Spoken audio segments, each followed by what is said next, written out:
এই নেক্সট। আসসালামু আলাইকুম স্যার। ওয়ালাইকুম আসসালাম। বসেন বসেন।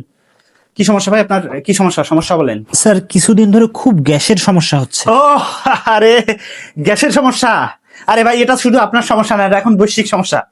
আমার বাসায়ও 3 দিন ধরে গ্যাস নাই, 3 দিন ধরে বাসায় রান্না হচ্ছে না। ইন্ডাকশনে রান্না করবে, কারেন্টও থাকে না। আরে স্যার আমার খুব গ্যাস্ট্রিকের সমস্যা হচ্ছে, মানে পেট ব্যথা বুক ব্যথা গ্যাস্ট্রিক। আরে আপনি একদম ঠিক জায়গায় আসছেন, আমাকে কথাটা শেষ করতে দেন। আমি তো ডাক্তার।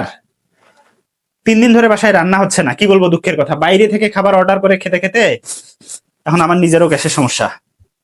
তো যাই হোক, আপনি একদম ঠিক ডাক্তারের কাছে আসছেন। আপনার প্রেশারটা মাপতে হবে। দেখি, হা করেন। আরে হা করবো মানে এটা কি মুখে ঢুকাই দিবেন নাকি? ও, আগায় দেন, বুকটা আগায় দেন দেখি। হুম,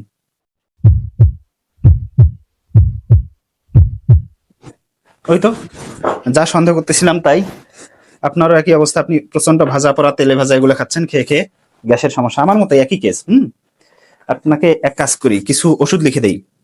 হুম, এই ওষুধগুলো নিয়মিত খাবেন। আর 7 দিন পর যোগাযোগ 7 দিন না, আপনি 3 দিন পর আবার আমার সঙ্গে যোগাযোগ করবেন, অবশ্যই যোগাযোগ করবেন। যদি আপনার উন্নতি হয় তাহলে আমিও খাওয়া শুরু করব। কি বলতেছেন এগুলা? আমার উন্নতি হলে আপনি খাবেন মানে? মানে কি ওষুধ দিলেন এগুলা? এগুলো আপনি বুঝবেন না, আপনি ডাক্তার না আমি ডাক্তার, ডাক্তারি পড়াশোনা করছি আমরা ভাই।